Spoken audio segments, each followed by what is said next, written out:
You've seen them everywhere, right? These incredible AI-generated images that have just exploded onto the scene. They've shot up from blurry curiosities to photorealistic masterpieces in what feels like the blink of an eye. It's a full-blown creative revolution, and it's happening right now. In this explainer, we're going to pull back the curtain and show you exactly how you can go from a simple idea in your head to a stunning finished picture. And this quote, it just nails the shift perfectly. Think about it. Everything that used to take years of technical mastery, things like lighting, perspective, brushwork, that now starts with language.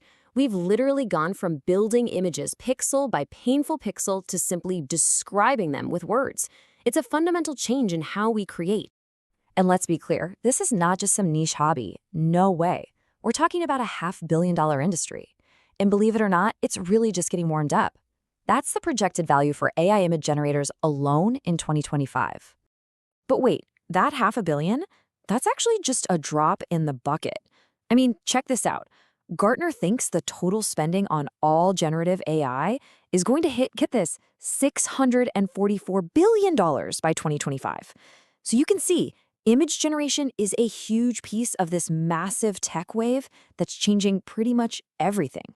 Now, when you have that kind of money and momentum, you know what happens, right? You get an absolute explosion of options. You've got Midjourney, GPT-4o, Stable Diffusion, Flux. I mean, there are over a dozen major platforms to choose from now, and they all have their own strengths, which can get kind of overwhelming. So the big question is, how on earth do you choose? Well, that's exactly what we're here to figure out. All right, so you ready to get into it? Here's the plan. We're going to look at how this stuff actually works, meet the main players, help you pick the right tool for you, master the art of the perfect prompt, and then take a peek into the future. Let's do it.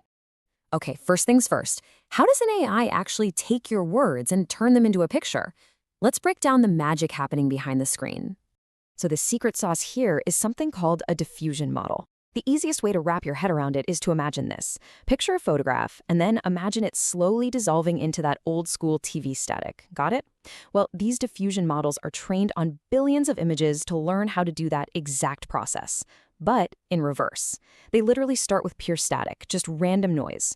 And then, using your text prompt as their guide, they start cleaning it up bit by bit, step by step, until a sharp, clear image emerges from the chaos. And here, you can actually see that process in action. It kicks off with total chaos, just random noise. Then, with the prompt whispering what it wants, you start to see these vague shapes kind of bubble up from the static. Next, a real structure begins to take form. After that, the AI starts layering in all the good stuff, the fine details, the textures, and then, boom, the final complete image is revealed. So you see, it's not some sudden flash of genius. It's a gradual step-by-step process of creation. Okay, so now that we've got the how down, let's meet the who. And look, we're not going to just run through a boring list of features. Instead, I want you to think of these main platforms as having their own unique personalities, each one perfect for a different kind of job.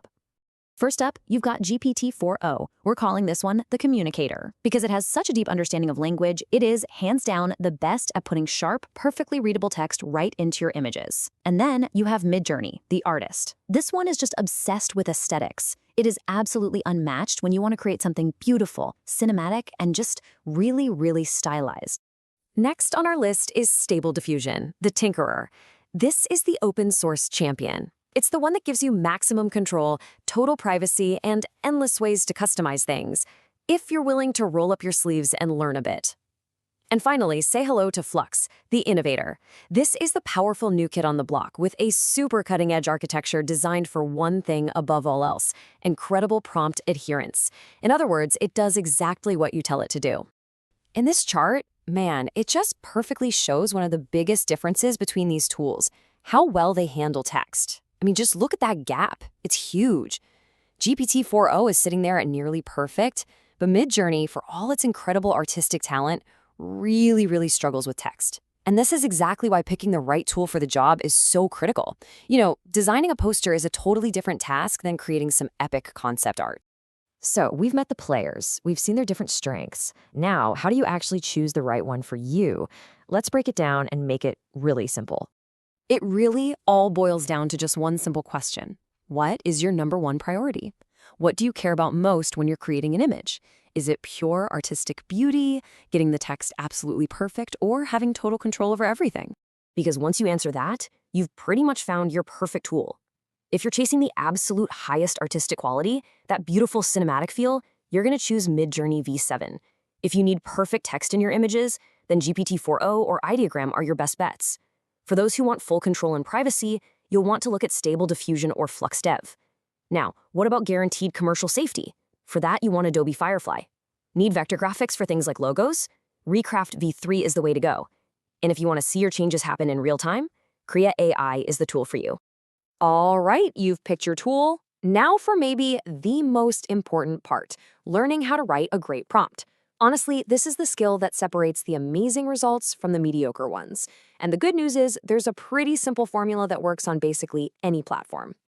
Yeah, think of it like you're building a recipe for the perfect image. First, you start with your subject, a majestic white wolf. That's the core. Then give it an action, standing on a cliff edge. Okay, where is it? That's the environment, overlooking a misty valley at dawn. Now, what's the style? Let's say digital art style, fantasy book cover. Then we add lighting, like dramatic volumetric lighting. And to top it all off, you pick your camera shot, like a wide-angle establishing shot. See how that works? By layering all these details, you're giving the AI a super clear, totally unambiguous blueprint to follow. Okay, so we've covered the tech, we've met the tools, and we've learned the techniques. Now for our last section, let's kind of zoom out and take a look at where all of this is headed, the future of creation. This timeline really says it all, doesn't it? It shows just how mind-blowingly fast this field is moving. I mean, before 2022, AI art was cool, but it was mostly a novelty. Then, boom, August 2022, Stable Diffusion gets released, and it changes everything. A year later, DALL-E 3 gets integrated into ChatGPT, making it conversational. And that brings us to today, where we're deep in the age of multimodality. That's where AIs like GPT-4o and Flux can understand text, images, and conversation all at the same time. The pace is just breathtaking. Okay, so let's boil all this down. What are the key things you need to remember? First, diffusion models are the engine under the hood, turning noise into a picture. Second, if you need text, GPT-4o is king. Third, for pure artistic and cinematic quality, Midjourney is the master. Fourth, for ultimate control, you want Stable Diffusion. And finally, the perfect prompt has a clear structure, and that structure is the key to unlocking the power of any of these tools. And all of this leaves us with one last big question to think about. As this technology just keeps getting more and more powerful, what is it really? Is it just another tool for artists, like the camera was, or Photoshop? Or is it their replacement? That's probably the central question facing the entire creative world right now, and it's something we're all going to be watching unfold. Thanks for joining me.